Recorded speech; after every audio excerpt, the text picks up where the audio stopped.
Welcome back, listeners, to another episode of Shooting Rabbits in a Barrel, a podcast brought to you by Scarecrow Consultants. I'm thrilled that today we have Scarecrow Stuart in the chair to share his stories. Hello, Stuart. How are you? I'm very well, thank you, Jess. Good. Thank you so much for coming on the podcast. I'm excited to hear stories from your exciting and varied career, I'm sure. Listeners, in case you've forgotten, number one, where have you been? Two, the questions that we ask on Shooting Rabbits are, what story would you like to share with us today? And what valuable systems engineering lesson did you learn? So, Stuart, what story would you like to share with us today? Well, surprisingly, it's not going to be about my career. It's going to be a very personal story. Okay. But it has a very, very significant system engineering message, I believe. Okay, good. I'm excited. When you're ready. Okay. Well, for those who know me, which some do, know that I've been married for some 25 years, and I married a young lady who appeared in the pub one night as an au pair. And she'd come from this strange land called Slovakia, or the Slovak Republic, which most people couldn't even place on a map, but obviously understood Czechoslovakia because of my age. I sort of understood where it might be. Mm-hmm. Anyway, it took several years for me to get to the point where I thought, this might be the one, and maybe I should do something about it. And we've been talking on and off about the what shall I say, the formalities that are required. And Slovakia is very bit like, I don't know, the UK of maybe 5 or 6 decades ago, in the fact that you have to formally go and ask for a hand in marriage. Mm-hmm. Now, I didn't know much about her family. I'd never been across to Slovakia, met her family. All I knew was that her father was an ex-paratrooper. And it was this was a little bit of a frightening consequence to me. Yeah. But anyway, eventually I plucked up the courage and we go to Slovakia. And she lived in the very east of Slovakia, very close to the Ukraine border. And around it's a very a rural area. There's a lot of forests and a lot of places to go. So anyway, we were out there for 2 or 3 days, and obviously I'm staying with my prospective wife, Jana, who in hotels, etc. And I eventually end up going to meet her parents. The first thing they do is pour me several glasses of Slivovitza, which is like the local schnapps made out of plums. And I am getting completely sloshed. And then her father decides to walk me down the street and go to buy some, I don't know, bacon or something in the butcher's. By this time, I'm falling off the curb. I've definitely had enough. Anyway, that's all sort of by the way. And the next morning, there's the obligatory 4 or 5 more shots before breakfast as well. So I'm feeling really reasonably well oiled. Anyway, her father suggests we go for a walk in the lovely countryside. So we get in his little car, the 3 of us, and he drives about an hour into the forest. And for anybody who wants to look it up on a map, there's a lake called something like Morskie Oko, and there's beyond that lake there's a sort of viewing point, which is a rock.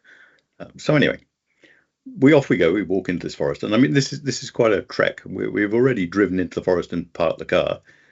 We walk for, I don't know, 2 or 3 hours probably into this forest. We're a long way in this trek.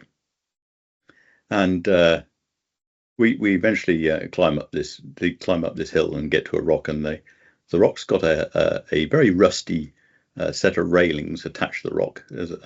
And her father says, "Oh, let's just climb up here and have a look." I don't speak a word of Slovak, and he doesn't speak a word of English, so all this is being translated through Jana, who at that time her English wasn't exactly fantastic. So anyway, so one of the things we did was climb up this rusty rail, and you get to the top of the rock only to find the rock's about 4 square meters on the top and has about 100-meter drop straight off the other side, which you stand up off the top of the ladder, which of course doesn't reach the top, so you have to sort of crawl over the top.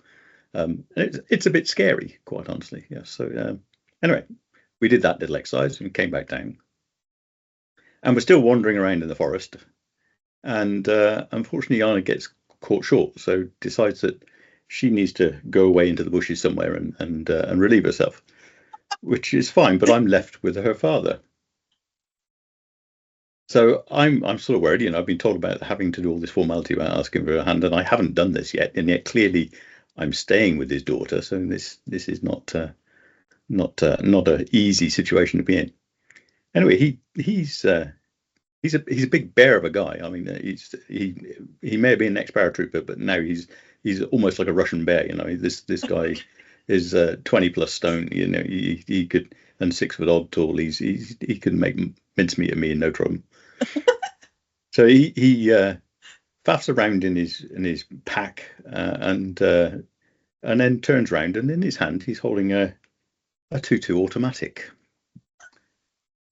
And at this time, I'm a little bit worried, shall I say? Anxious won't be an understatement. I'm in a foreign land. I've been driven an hour into a forest and walked another 3 hours into a forest, up a hill.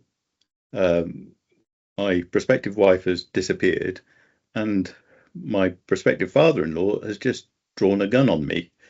Nobody knows I'm here.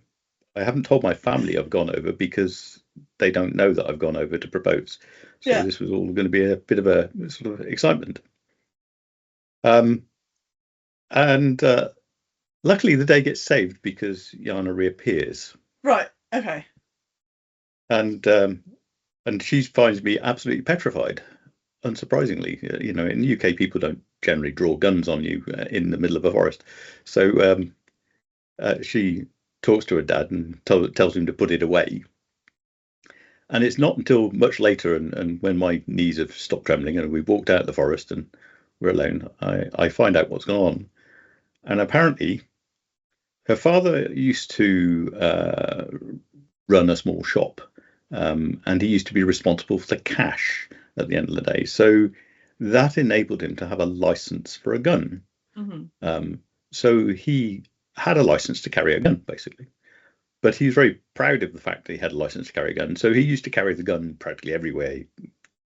There are still bears and things in the forest in Slovakia, so it's not unreasonable to carry protection, as it were, but not warranted really in the daytime. So anyway, so the reason for the gun, it becomes apparent. But I relate to her how it came, from my perspective, how it seemed. I'm in a foreign country. No one knows I'm there. I've been half a day walking into the middle of a forest where we hadn't seen another person all day, and I've been told multiple times that I have to propose or for a hand in marriage to her father, which I can't do because I can't speak his language. And the man draws a gun on me. So, from my perspective, this wasn't going to be a happy ending. No. And she said, no. Clearly, he was just showing off, basically. And she said, well, because you don't speak the same language, it's not going to be easy for you to ask. So we'll not bother with that, And so everything was let off. And that basically is my story. And so you might ask where the system engineering comes in this. Oh, yeah. Well, if anybody's been on a Scarecrow course, they'll know that the 3 evils of system engineering include communication. And I think John usually is at great pains to say this is not just about the spoken language. And clearly, in this case, there was a big barrier in terms of the spoken language because neither of us spoke each other's language. But more for me, it was the purpose of the walk had never been put to me.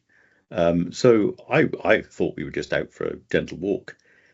My expectation had changed radically when a gun was drawn on me, and I thought I was there for another purpose, which was potentially never to return, basically, which can be a bit of a heart-stopping moment if you're not expecting it. Yes. So we go for a gentle amble, and I'll be left for dead in the woods. Yes, I'm still here. I'm still alive. I survived, but clearly, there's the common expectation. My expectation, my assumption here was that I'm going for a gentle walk. Mm-hmm. my assumption when I have a gun drawn on me quickly changes to some other set of context.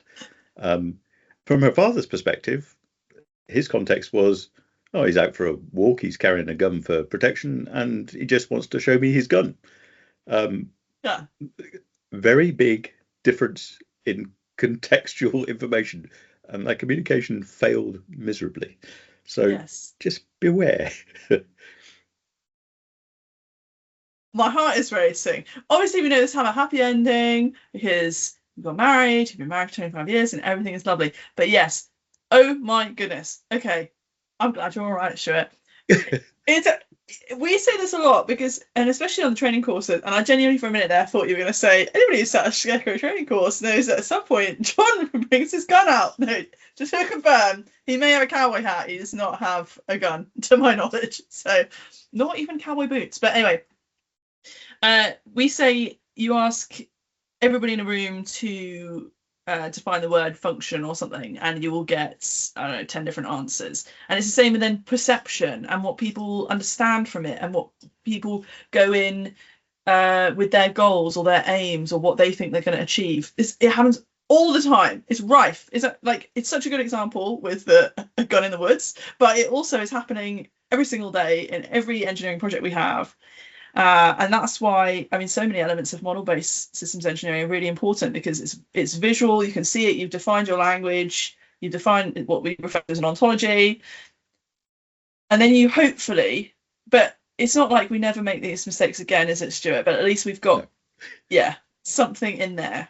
And I think it brought home to me, I mean, I was lucky enough, I'd already been working in a company where I had foreign teams, but it brought home to me that the assumption set behind all languages is that you have some shared understanding.